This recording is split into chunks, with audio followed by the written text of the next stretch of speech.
لله وكفى والسلام على عباده الذين اصطفى اللهم انفعنا بما علمتنا وعلمنا ما ينفعنا وزدنا علما سبحانك لا علم لنا الا ما علمتنا انك انت العليم الحكيم.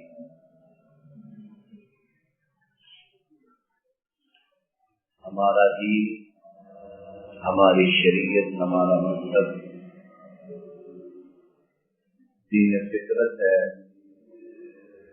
دین انسانیت ہے، دین صفائی ستھرائی پاکیزگی اور طہارت ہے، اور اس کے ساتھ ساتھ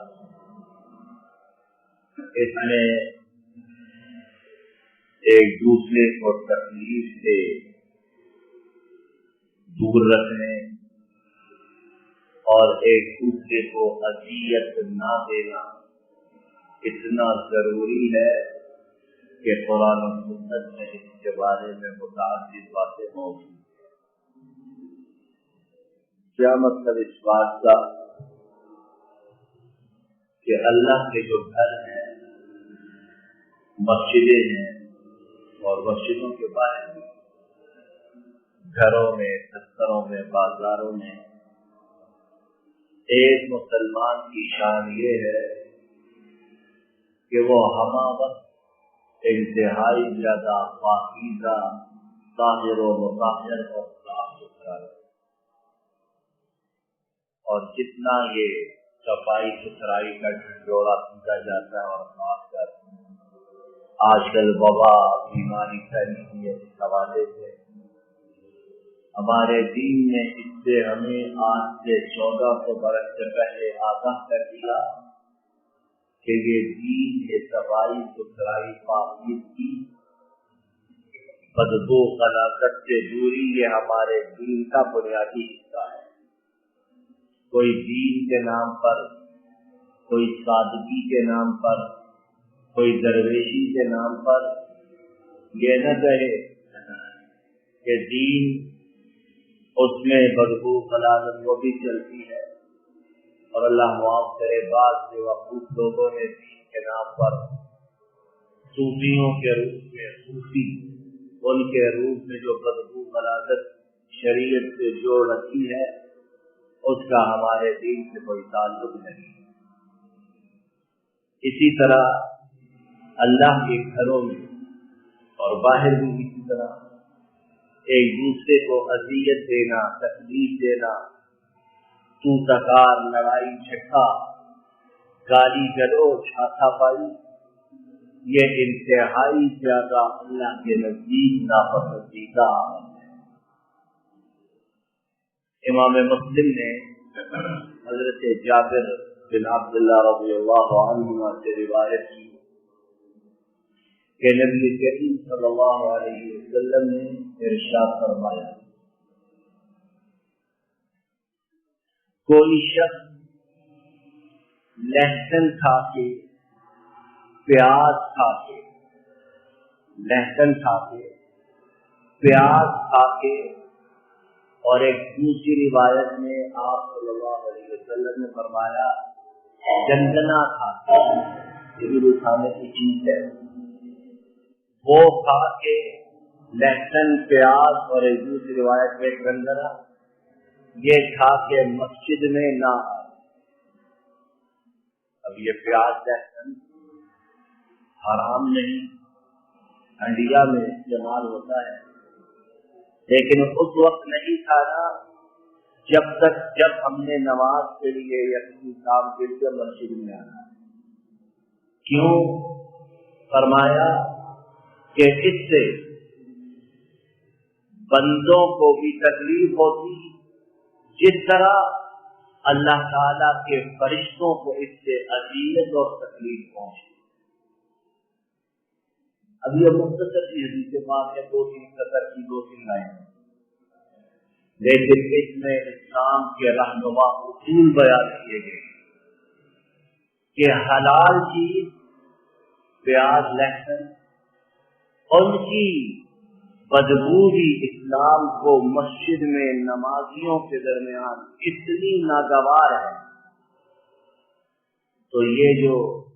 اللہ معاف کرے سگریٹ پی کر، اسموکنگ کر کے،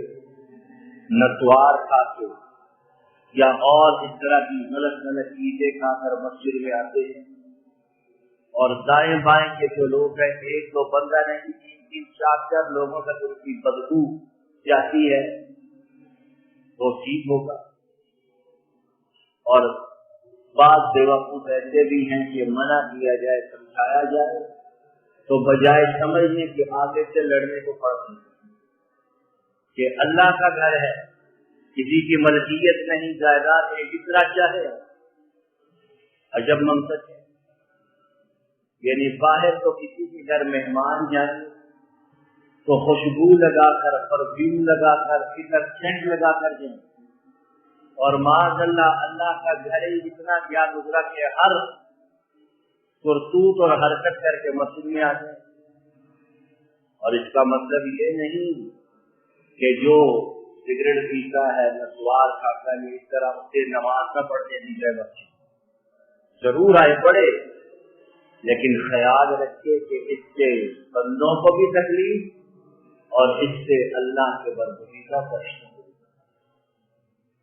اور دوسرا پہلو جس کے متعلق ہم نے بات کی کہ کتنا ایک دوسرے کو اذیت سے، تکلیف سے دور رکھنے کا خیال ہے،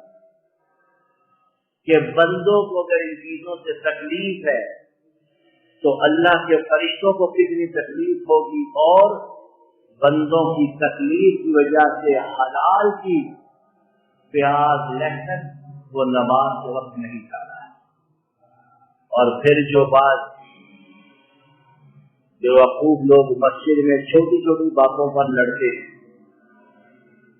کسی نے جوتی آگے پیچھے رکھ دی تو ادھر سے قطار شروع ہو گئی، کسی نے پاؤں ملایا نہ ملایا وہاں سے قطار شروع ہو گئی،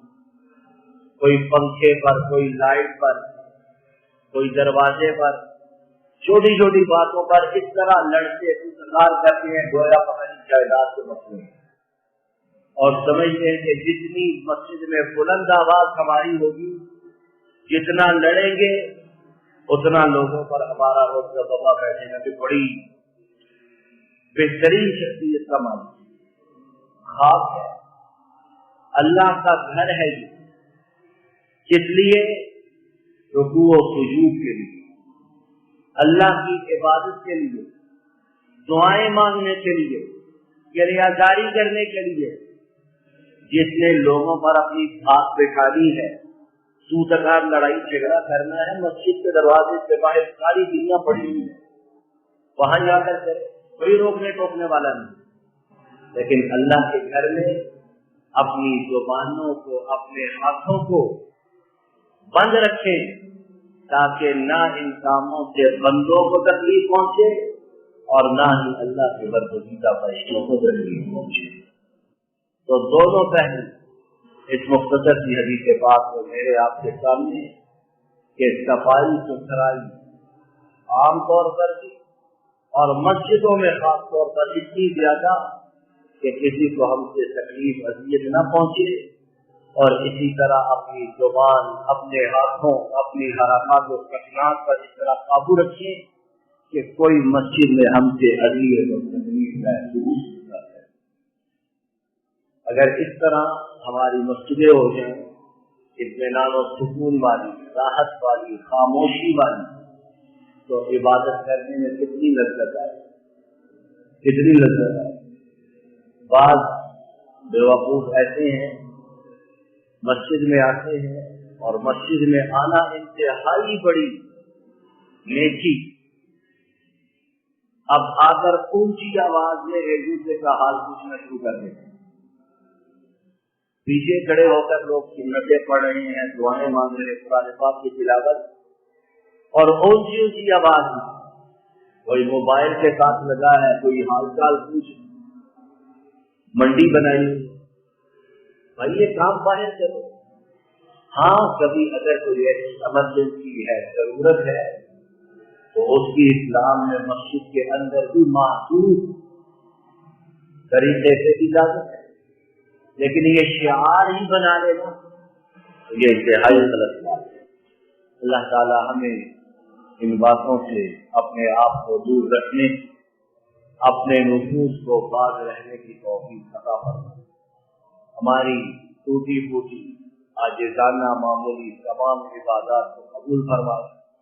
اور اپنے فضل و کرم سے گزشتہ زندگی میں اس بارے میں جو لغزش کوتاہی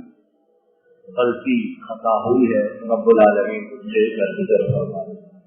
رب العالمین ہمارے تمام گناہوں کو معاف فرمائے، ہماری تمام بیماریوں پریشانیوں کو دور فرمائے، آنے والے مسائل سے آنے والی بیماریوں پریشانیوں سے ہماری حفاظت فرمائے۔ جن آفات سے مشکلات سے بیماریوں میں ہم پھنس چکے ہیں ان سے ہمیں مکمل طور پر نجات عطا فرمائے۔